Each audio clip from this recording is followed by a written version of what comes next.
السلام علیکم میرے پیارے ویورز، اور آپ لوگوں کو تو پتہ ہے کہ 10:30 بجے میں آپ لوگوں کے ساتھ ہارر سٹوری شیئر کرتی ہوں۔ دوستو، یہ سٹوری ایک لڑکی کی ہے۔ وہ کہتی ہے کہ ہمارے گھر میں ایک عورت آتی تھی اور وہ اکثر بلا کسی وجہ کے، یعنی ٹاپک ہم کوئی اور چھیڑتے تھے لیکن وہ بغیر کسی وجہ کے جنات کی باتیں شروع کرتی تھی۔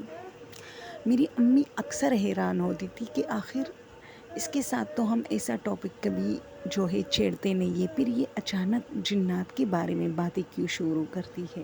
میں بھی حیران ہو جاتی تھی۔ وہ کافی انٹرسٹنگ عورت تھی اور اس کی اس عادت کی وجہ سے مجھے ایسا لگ رہا تھا کہ وہ جنات میں کچھ زیادہ ہی انٹرسٹ ہے، یا اس کو بہت زیادہ وہ ایک جستجو ہوتی ہے نا بندے کی، کہ اسے کہیں مطلب دکھ جائے اس طرح۔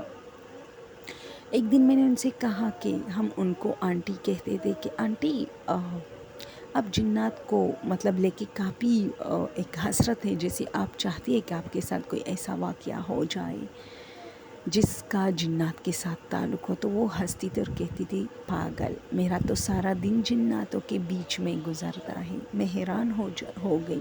میں نے اپنی امی کی طرف دیکھا لیکن امی نے مجھے اشارے سے چپ کیا اور اس طرح مطلب ایک اشارہ کیا کہ یہ پاگل ہے۔ ٹھیک ہے، پھر میں وہاں سے اٹھی، ہم نے انہیں چائے پیش کی، لیکن وہ کچھ اداس سی ہو گئی میرے اس سوال پہ، اور یا تو شاید اس نے امی کو اشارہ کرتے ہوئے دیکھ لیا تھا، جس وجہ سے اس نے یہ بات دل پہ لی تھی۔ وہ چلی گئی تو میں نے امی سے کہا کہ امی اس سوال کے بعد وہ کچھ خاموش بھی ہو گئی، اور جب میں اٹھی تو وہ بہت اداس تھی اور تم سے جیسے وہ خفا خفا سی ہو، یعنی تمہارے اشارے پہ، وہ پاگل والے اشارے پہ کہ پاگل ہے۔ تو امی نے کہا مجھے بھی ایسا لگا۔ پھر کچھ دن وہ نہیں آئی۔ وہ روز آتی تھی لیکن کچھ دن سے وہ نہیں آ رہی تھی۔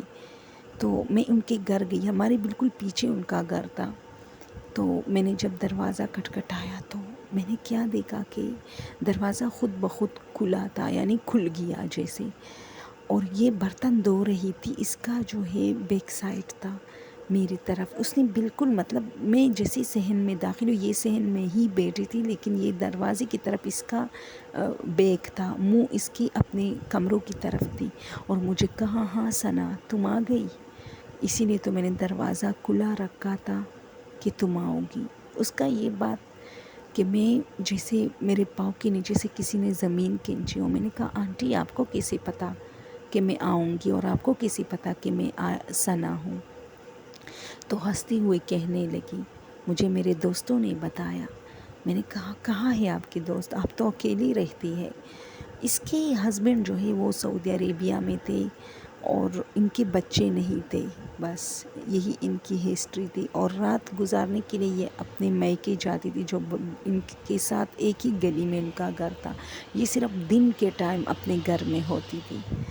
شاید اسی تنہائی نے اس کو کچھ عجیب سا بنا دیا تھا۔ دوستوں، میں نے اس کی طرف دیکھا تو اس وقت اس کی آنکھیں چمک رہی تھی، وہ بہت خوش تھی، اور کمرے میں جا کے وہ کیا کیا لے کر آ رہی تھی کھانے کی چیزیں۔ میں حیران ہو گئی کہ اتنے پسماندہ گھر، اتنا غریب خانہ، اور اس گھر میں اتنے کھانے کی چیزیں ہیں۔ یہ کمرے میں جاتی تو ٹرے بھر بھر کے لاتی، کمرے میں جاتی مجھ سے بہت اس کا ایک والہانہ محبت، کیونکہ میں اس کا بہت خیال رکھتی تو اس کی خیر خیریت پوچھنے اکثر ان کے گھر جاتی تھی۔ ان کو اپنے کپڑے دیتی تھی جو مطلب مجھ سے فالتو ہو جاتی تھی، کیونکہ اس کا اور میرا قد ایک ہی تھا اور جسامت بھی تھوڑا بہت، تو یہ مجھے کبھی مٹھائیاں، چائے، فروٹ، اور یہ جتنی بھی لڑکیوں کی جو اسپائسی چیزیں ہیں جو لڑکیاں کھاتی ہے جیسے چھنے وغیرہ، یہ ساری چیزیں لے کر آئی۔ پھر میں نے سوچا کہ چلو اس کمرے میں جاؤں، اس کمرے میں کتنا سامان پڑا ہے، تو اس نے مجھے روکا۔ میں نے کہا آنٹی میں آپ کا کمرہ دیکھنا چاہتی ہوں، میں نے ویسے ہی بہانہ کیا، تو اس نے مجھے کہا نہیں تم نہیں جاؤ، اندر میرے دوست بیٹھے ہیں، وہ تمہارے لیے چیزیں تیار کر رہے ہیں، تمہیں ڈر لگ جائے گا۔ تو میں اس پہ ہنسی اور میں نے کہا چھوڑو یار، مجھے دیکھنا ہے کہ تمہارے دوست بھی دیکھوں کہ کیسے دوست ہے۔ تو اس نے مجھے پکڑا اور اس کی آنکھیں جیسے بہت ہی خوفناک سی ہو گئی، ایک چمکیدار آنکھیں ان کی ہو گئی. مجھے ایک عجیب سی آواز میں کہا کہ کہہ رہی ہو نا کہ مت جاؤ. میں ڈر گئی اور اپنے گھر کی طرف بھاگ گئی. لیکن اس نے پیچھے سے مجھے آواز دی، اپنی ہی آواز میں. اب یہ بالکل اپنے اصلی فارم میں آ گئی تھی کہ اپنی امی کو مت بتانا، یہ میرے اور تمہارے بیچ ایک راز ہوگا. بس اس نے ایک اور بات ایسی کی جس نے مجھے اتنا ڈرایا کہ اگر تم نے امی کو بتایا تو میرے لیے جینا مشکل ہو جائے گا، اور پھر میں تم لوگوں کا جینا مشکل کر دوں گی. میں گھر آئی اور میں نے امی کو کچھ بھی نہیں بتایا، کیونکہ مجھے پتا تھا کہ وہ بھی شاید مجبور تھی، لیکن وہ میری امی کے ساتھ کچھ کرے یہ مجھے گوارا نہیں تھا. کیونکہ اس وقت وہ نہیں تھی، اس کے اندر سے کوئی اور بول رہا تھا. اور پھر اس دن کے بعد جب بھی وہ جنات کی باتیں شروع کرتی تھی میں ہنس کے ٹال دیتی تھی، اور وہ میری آنکھوں میں آنکھیں ڈال کے اس طرح کہتی تھی، تمہیں تو پتہ ہے نا. اور وہ جب بھی آتی تھی میرے لیے وہ لمحات، چاہے وہ 1 گھنٹہ 1.5 گھنٹہ بیٹھی ہوتی تھی، بہت مشکل ہوتی تھی. کیونکہ وہ ہر بات میں مجھ پہ طنز کرتی تھی، کیونکہ انہیں تو پتہ تھا کہ اس کو پتہ چل گیا ہے. میں بہت انکمفرٹیبل فیل کرتی تھی. پھر ان کے ہسبینڈ آئے اور وہ لوگ وہاں سے شفٹ ہوئے، کیونکہ ان کا یہ گھر بہت پسماندہ تھا، بہت خراب تھا.